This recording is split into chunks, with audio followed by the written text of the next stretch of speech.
Les doy la bienvenida. Estamos a punto de compartir una presentación que hemos preparado para ustedes, pero antes agradecerles que estén en tierra. ¿Cómo se sienten pisando firme? Bueno, muy bien. Bienvenidas. Siempre es bueno volver a casa. Sí, siempre es bueno volver a casa. Volver a la familia, al lugar de uno. Claro. Siempre. ¿Cuánto tiempo estuvieron fuera? Tuvimos 92 días. Exactamente, 92 días, 74 navegando en mar. Bien, porque tuvieron un tiempito en el que bajaron y trabajaron instalando algunos pertrechos, que ahora vamos a hablar un poquitito de ellos. Vamos a agradecerles su presencia. Obviamente están uniformadas, ¿pidieron autorización para venir? Sí, claro. Estamos autorizados a venir. ¿A quién? Al jefe de Relaciones Públicas de la Armada Nacional. Perfecto. ¿Y están autorizadas? Sí, ellos siempre coordinan este tipo de presentaciones. Así que, muy bien. ¿Se hicieron amigas dónde? Nosotros es ya de muchos años, ¿verdad? Sí. Nosotros nos conocemos desde el 99, 2000, que estábamos en el mismo liceo. Y después cuando la Armada Nacional realiza el viaje de instrucción en el velero Escuela Capitán Miranda, yo realizaba mi viaje de instrucción en el velero Escuela y la invitada por la Facultad de Ciencias era Laura, así que ahí reforzamos la amistad. Sí, en el Capitán Miranda coincidieron además en ese viaje histórico. ¿Y recorrieron cuánto en ese viaje? El viaje nuestro fueron 7 meses. 7 meses. Fue todo alrededor del mar Mediterráneo. 23 puertos. Qué maravilla. Llegaban, pero como si fueran fenicios. Tantos siglos después, la ruta de los fenicios, todos los puertos del Mediterráneo. Gracias por venir. Ahora vamos a hablar un poquito de este uniforme. Vamos a hablar del barco donde se trabaja y cómo llegaron a él. Pero antes les comento que hace unos días, en ocasión de la Semana de Turismo, nuestra compañera Noelia Echeverri, que ahora estaba con esta familia tan valiente y a la que seguramente hay que ayudar, estuvo navegando por el Cebollatí. Wow. Así, navegando. Yo le hice alguna broma sobre el Titanic, que no la dejó muy tranquila, porque ante cámaras parece que era muy tranquila cosa, pero cuando se apagaba la cámara, el barco la llevaba alto, no del piso, sino del agua. Sí, claro. ¿Y usted es de Contra el Río? Sí, yo soy de Cebollatí mismo, se llama el pueblo, y sí, está en la costa del río, está frente a Charqueada, que es en 33. Sí, Contra el Río. ¿Departamento? Rocha. Rocha. Es la parte de Rocha de lo que enfrente es 33 pone como Charqueada. Es bien al norte de Rocha y el pueblo está rodeado por el río Cebollatí y la laguna Merín. Es un lugar maravilloso. Es un lugar hermoso. A usted con razón el agua no le dio miedo. Sí, eso debe haber influido seguramente. Terminó tercero de liceo y no tenía dónde seguir estudiando. No, porque el liceo en Cebollatí solo era hasta tercero, así que para seguir estudiando necesariamente había que salir y las opciones eran ir a Rocha, que era la capital departamental, o venir a Montevideo. En su momento se valoró la posibilidad de ingresar al liceo militar y finalmente fue donde terminé el liceo, en el liceo militar. ¿Y vivió aquí en Montevideo entonces? Sí. Porque cuando hizo el liceo se vino de su pago. Sí, me vine, incluso ahora sigo viviendo en Montevideo porque la base de la Armada Nacional está en Montevideo. Bueno, ahora sabemos un poquito más. Son historias de vida poco frecuentes, por eso también nos gusta compartir con ustedes estas originalidades. Pero vamos a ese barco, vamos a presentarlo y después hablamos un poquito de por qué vinieron y de dónde vienen.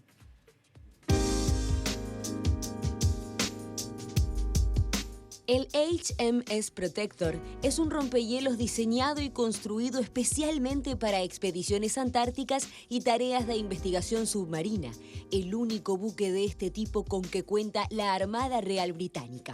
Con casi 90 metros de eslora, 4.500 caballos de fuerza, una grúa de 50 toneladas y capacidad para recibir helicópteros, su cometido inicial es evaluar la protección del medio ambiente, transportar suministros y realizar investigaciones científicas de toda índole.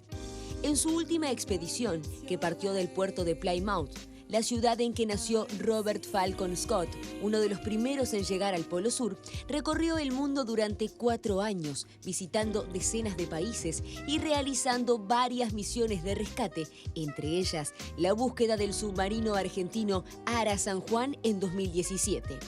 En su visita a Montevideo en diciembre de 2018, se sumaron a los más de 80 tripulantes 2 uruguayas, la teniente de navío Noelia Miravalles, especialista en navegación, y la alférez de navío Laura Paolino, jefa de cartografía de la Armada Nacional. Permanecieron a bordo 100 días, en los que colaboraron brindando apoyo para la instalación de una base en el glaciar Thwaites, uno de los más grandes del mundo, cuya desaparición haría crecer el nivel del mar en más de 80 centímetros. Limpiaron el continente y realizaron importantes tareas de investigación, compartiendo el día a día con sus colegas británicos. Mientras Miravalles cumplía funciones en el puente de mando, Paolino llevaba a cabo relevamientos hidrográficos para conocer la profundidad del mar y sus accidentes geográficos, confeccionando cartas de navegación. Pero además del trabajo durante largas jornadas, las uruguayas navegaron rompiendo placas de hielo de 50 centímetros, soportaron el frío de los mares del sur y hasta vivieron 32 días en un sitio donde nunca es de noche. Noelia Miravalles y Laura Paolino desembarcaron en Montevideo hace poco más de un mes, luego de vivir una experiencia inolvidable en una nave de avanzada y tras haberse encontrado con el único continente puro que queda en el planeta. Una muestra del enorme poderío de la naturaleza y a la vez la fragilidad de un ecosistema cuya supervivencia depende de nuestras acciones. Bueno, desde los pagos de Cebollatí a conocer esos otros pagos, la verdad que hay recorrido un camino interesantísimo. Felicitaciones. Muchísimas gracias.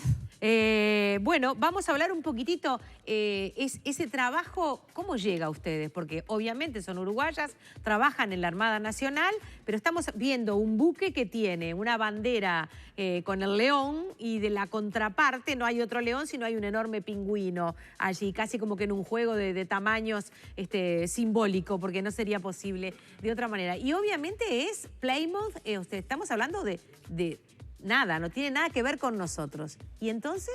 Bueno, nosotros, Uruguay, en primer lugar, Uruguay integra el Tratado Antártico. Bien. Ahí está el interés de Uruguay en participar en diferentes actividades antárticas. Nosotros tenemos un territorio además en la isla San Jorge, ¿verdad? Sí, nosotros tenemos 2 bases en la Antártida. Una es en la isla Rey Jorge, que es la base científica antártica Artigas, y la otra está en el continente, que es la estación ECARE. Es una estación que se usa solo en verano y la base Artigas se usa durante todo el año. Bien, perfecto. Entonces me decía, nosotros integramos el Tratado Antártico. Bueno, ahí la Embajada del Reino Unido extendió una invitación si alguien quería participar, y la Armada Nacional aceptó esa invitación y llamó a voluntarios entre sus oficiales. Ahí fuimos 4 voluntarios, Laura y yo, y después 2 compañeros que fueron antes que nosotros, que estuvieron 20 días a bordo del HMS Protector, fuimos los seleccionados y así llegamos al HMS Protector. ¿Había más mujeres? Sí, hay aproximadamente 25 mujeres en el buque, es una tripulación de 75. Así que, bueno. ¿De qué nacionalidades es la tripulación? La tripulación es completamente británica, o sea, de los 4 países del Reino Unido, así que es bastante variada. Ustedes 2 eran las moscas sureñas, por decirlo así. Sí, bueno, justo en nuestro embarque había un invitado de la Armada de Canadá también. Bien, perfecto. Así que la triangulación era totalmente, ¿no? Islas Británicas, Canadá, sí. Uruguay, Sí. Pero bueno, era nuestro sur al que había que llegar. Claro. Así que miren qué interesante estos materiales. Se ven unos cielos limpísimos. Sí. No había nubes acá. Las nubes eran de hielo en el agua. Sí, eso era el reflejo de los icebergs en el agua, sí. No había nubes en el cielo. Bueno, ¿cómo se camina en un iceberg? Fue una caminata interesante, ¿verdad? Sí. Cuando tuvimos la oportunidad de bajar al iceberg, bueno, parece a la vista que fuera muy plano, muy parejo, pero en realidad estamos hablando de 20 o 30 centímetros de nieve hasta poder, digamos, quedar firmes caminando. Y sí, fue un esfuerzo importante. No un tramo de 20 o 30 centímetros, 20 o 30 centímetros para abajo. Claro, exactamente, hasta que... O sea, cada pisada paso es... En 30 centímetros de nieve, o sea que nada de pisar firme. No, es imposible. Nosotros así caminamos 4 kilómetros hasta la base. Fue complicado. ¿Y no hay vehículos que puedan hacer eso? Sí, había vehículos, pero bueno, no sé, también nos incitaban a que realizáramos la caminata hasta la base, porque bueno, era la oportunidad de tener más un panorama sobre la costa, sacar buenas fotos, o sea que era interesante ir caminando. Sí, era una buena opción, parte de la aventura. La hicieron, quedaron de cama, me imagino. Sí, sí. Lo recordamos perfecto. ¿Fueron y volvieron o solo fueron? No, fuimos y volvimos. Fueron y la base estaba a 2 kilómetros. Bien. ¿Y en esa base qué instalamos? Digo instalamos porque estaban ustedes, entonces nosotros vamos atrás de ustedes. Claro. En esa base, el gobierno de Estados Unidos y el gobierno del Reino Unido se unieron en un proyecto de investigación acerca del glaciar Thwaites. ¿Cómo se llama glaciar? Thwaites. Thwaites. Ese glaciar, el tamaño de ese glaciar es como el estado de Florida.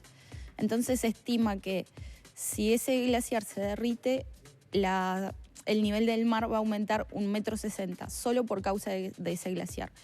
En los últimos años la NASA detectó que en el medio del glaciar hay un cráter de 40 kilómetros de largo. O sea que el glaciar efectivamente se está derritiendo y se está derritiendo más rápido de lo que los científicos pensaban. Un cráter quiere decir que hay una zona... Está partido. No glaciárica. Claro. Ahí está. El glaciar Yo pensé que era un volcán, por eso no, claro. Se empezó a derretir con el agua del mar, se empezó a derretir. Entonces, el objetivo de esta nueva base es determinar cuánto tiempo va a llevarle al glaciar derretirse. La base en sí del glaciar donde están los científicos está a 200 kilómetros de donde llegamos nosotros. Está a 200 kilómetros al sur. Pero ustedes llegaron en barco. No es que haya un puerto ahí. No, claro. De hecho el barco estaba amarrado al glaciar. No había un puerto.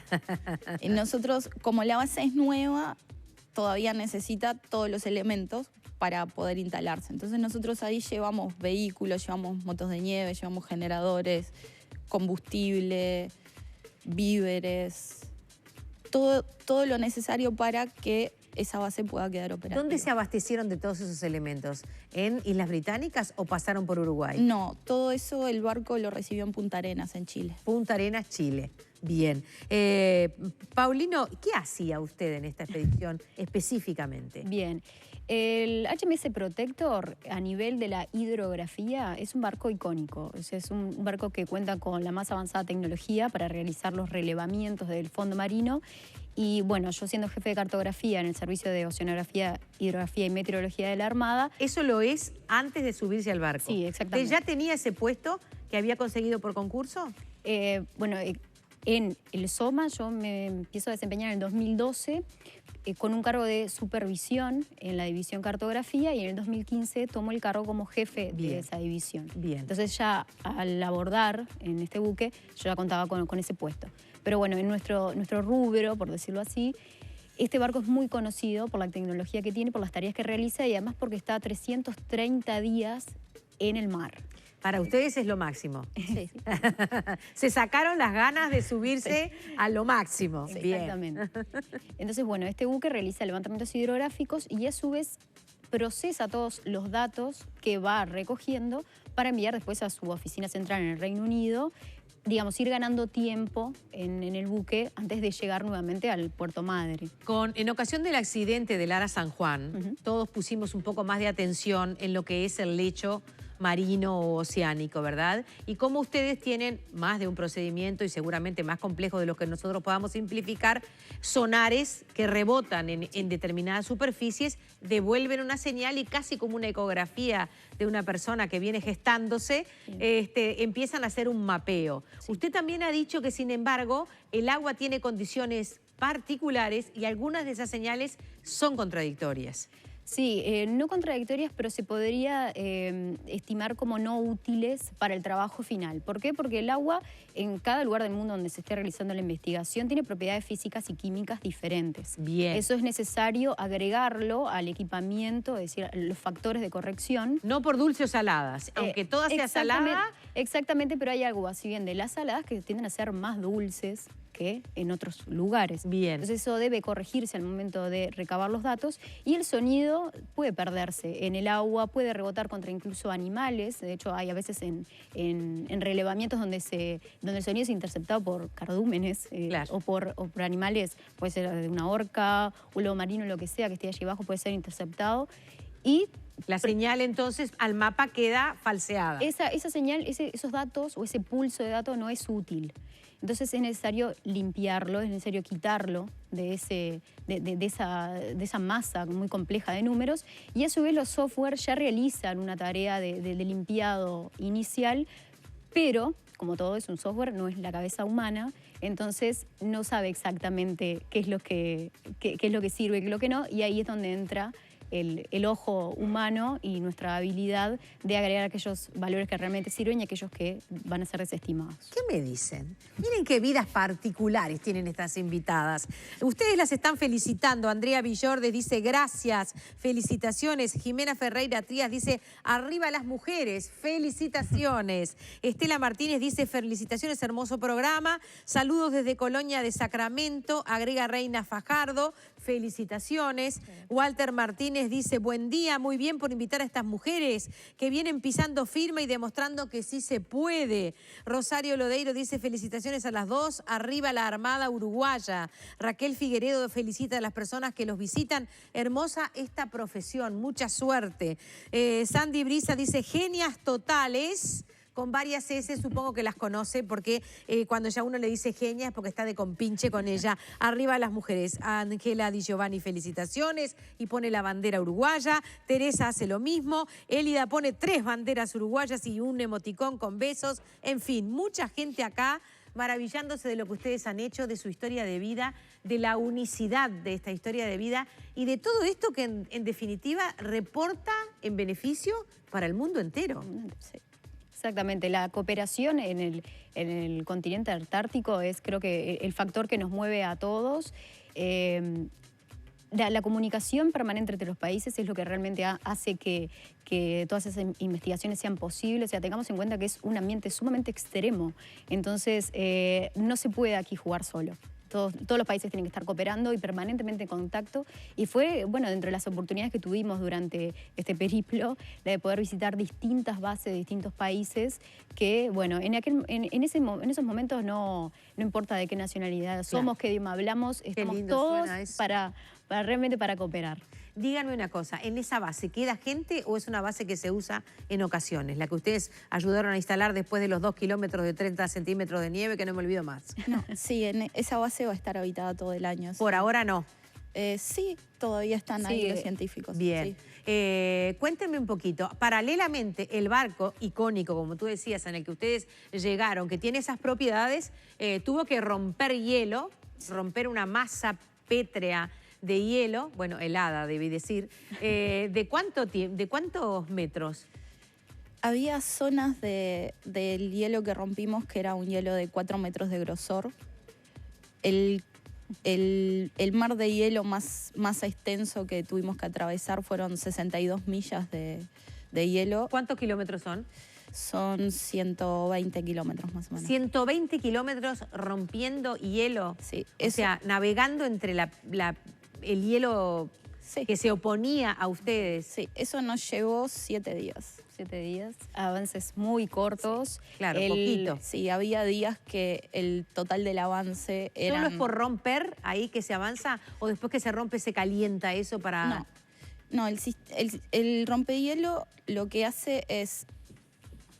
el barco tiene una forma del casco particular y reforzada, entonces sube en el hielo y cae y lo corta. Ah, eso es lo que hace. O sea que ustedes van dando como saltitos. Claro, sube, cae y corta. Esa es la manera de romper el hielo. Una vez porque un hielo de 4 metros es un hielo muy grueso y hay que caer muchas veces para poder romperlo. Una vez que ese hielo está roto, ahí sí el barco puede navegar entre los escombros y ahí sí navega propiamente dicho. Bien. Lo último que les pregunto, estuvieron recogiendo residuos. Sí. ¿Cómo lo hacen?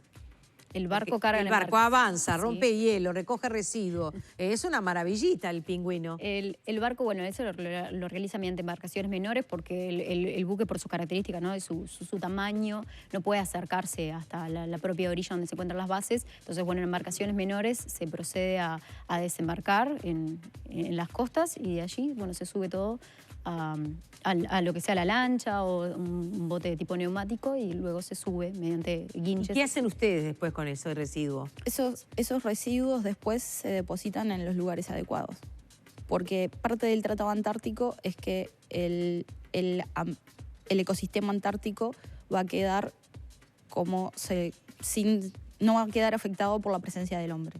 Como si no hubiéramos estado Claro, como allí. si nunca hubiésemos pasado por ahí.